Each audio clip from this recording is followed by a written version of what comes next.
more popular forecasts that I've been reading in recent weeks is that the US economy is entering a period of deflation. Deflation means that prices will fall, and as a result of that, interest rates will fall back towards the levels that they were a couple of years ago, and we'll be back in the same situation of very low interest rates. I don't believe that's true, and I believe it is not true for the very reason that so many forecasts about the US economy this year were wrong. The most popular forecast about the US economy this year is that right now, we're going to be sitting in a US recession. Every month from the end of last year, that was said. And pretty much up until a couple of months ago, it continued to be said. But what actually happened instead was that the US economy accelerated. In year-on-year terms, instead of the growth rate of 0.8% that the Federal Reserve expected in the US economy a year ago, the Blue Chip consensus is that the final quarter of output in this year will be 2.6% higher than last year. That is to say, growth this year in the US economy is above trend.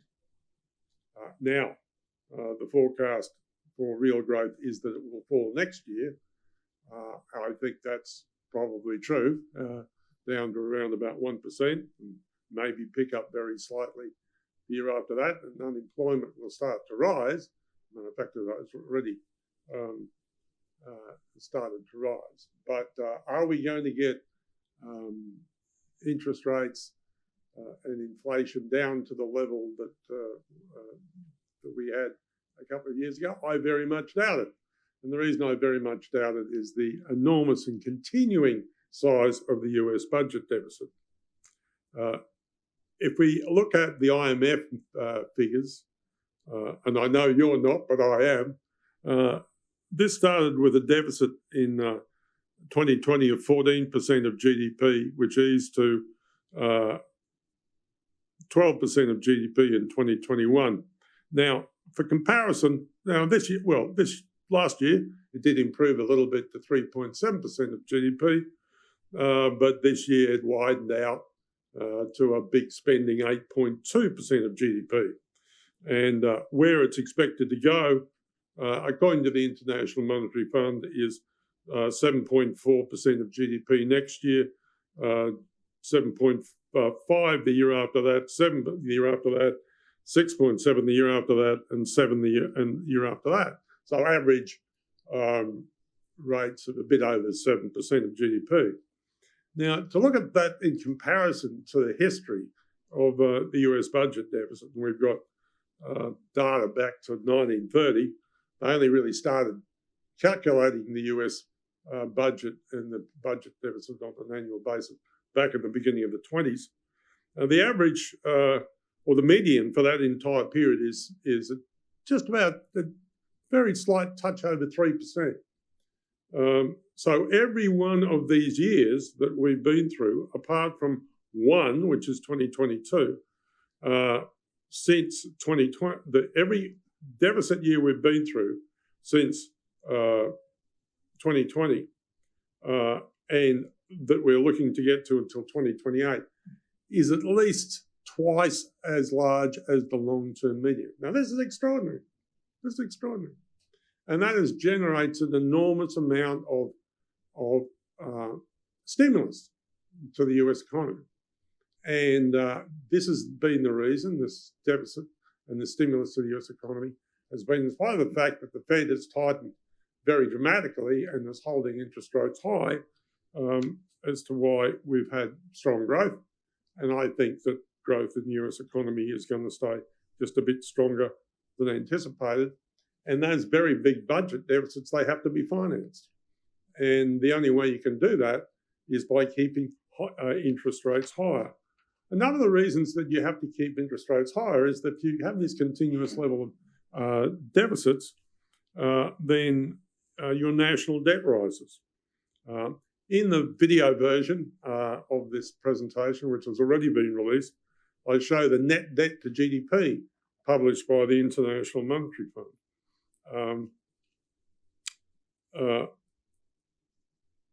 The net debt to GDP back in the beginning of this century, by which I mean 1999, was 34% of US GDP. But by 2019, it had risen to 83% of GDP and 96% of GDP in this year, 2023. At the current rate of deficit, it's expected to rise to 112% of GDP by 2028. Now, that rising net debt means that long-term bond yields are going to have to continue to rise to finance that debt. For comparison, and I said this in the video, Australia is much better placed. Our budget deficit in 2023, our debt to GDP in 2023 is 29% of GDP, which is about a third of that of the US.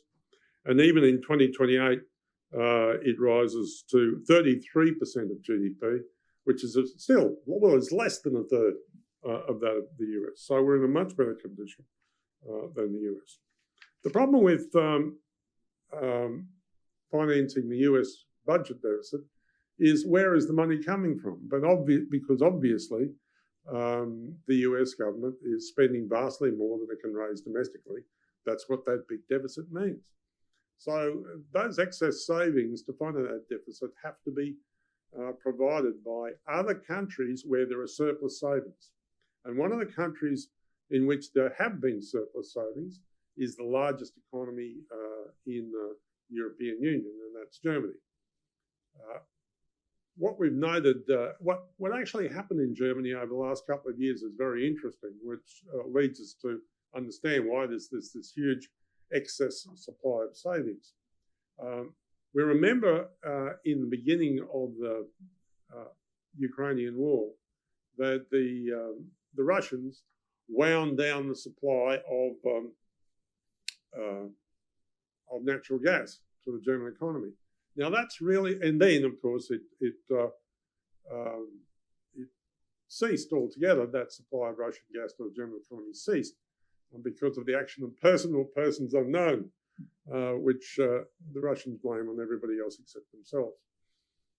But the strategic result of that was, in order to balance that reduction in the supply of gas, there had to be a dramatic reduction in gas demand, not in the public area of the ordinary German voter, but in the industrial area. And where that impact happened was in one of the largest and most important German manufacturing sectors, and that was the chemical sector. The German chemical sector has been a strong part of the German economy for over 100 years. They've developed a whole lot of things that, a whole lot of chemicals, fertilizers and other things that are necessary in the rest of the world. But a huge amount of that industry had to shut down. And then it was faced with what was it going to do, how it was going to operate in future. And given that the only supply of gas that they could get going forward was imported LNG, which was extremely expensive in comparison, not just to the Russian gas that they'd been getting, but to the very cheap level of gas which was available in the United States. A lot of those firms decided to pull up their activities in Germany and move them to the United States, where they could get cheap gas prices and the industry could get back into the chemical manufacture business. And the result of that was a reorientation of the German banking sector to, instead of just financing companies in Germany to financing German companies which had gone to the United States. And then building the technology or the structure to make that possible, they also started, German banks started to invest in particularly not just US companies, but the asset-backed securities and the corporate bonds of those companies. And so what you've got now is an enormous capital flow coming from the European Union into the United States, supporting the growth and financing the deficit and the restructuring of the US economy. And increasingly, as that's happened, and you'll see a new model of the US Treasury bond in my next quarterly. That has meant that the level of the US Treasury bond is now dependent upon the level of the German bond. So if the German bond goes up, US Treasury must go up. And one of the really interesting things about the last cycle in bond prices is that a very low inflation number in Europe generated a drop in German bond yields, which in turn 2 weeks later led to a drop in US bond yields, and that's why we've had this rally in US bonds, which has drive the market up.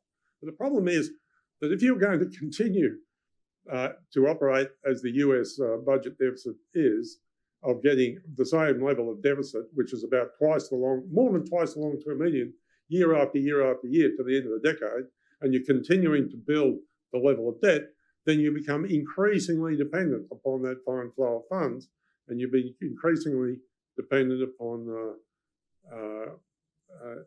where European bond yields are going to determine where your bond yields are going. So all of this means that you're going to have still good growth in the US, but you're going to have a period of higher for longer interest rates, and bond yields are going to have difficulty financing the enormous amount of debt. And so what you've got is a period in which deflation ain't going to happen. You've got, yes, the Fed has put up interest rates, but interest rates are going to have to stay high to finance that very big US budget deficit. So in the end, the US economy will probably slow in the year ahead, and we think that will generate a drop in the level of the US dollar. And historically, when we've been in this situation before, that has then led to a large amount of capital outflow out of the US into other countries. And that's historically, when that's happened, in the 1970s was a great example of that. That generated that lower US dollar generated much higher commodity prices, much more finance for the high growing area that we live in the Western Pacific. And so I think what you're going to get is a very tough time up until about the middle of next year. But as the US dollar falls and this capital starts to flow into other markets, what you're going to have is a major expansion in the rest of the world. So rather than deflation, you will have a major reflation of the strong growth areas, particularly where we are in the Western Pacific.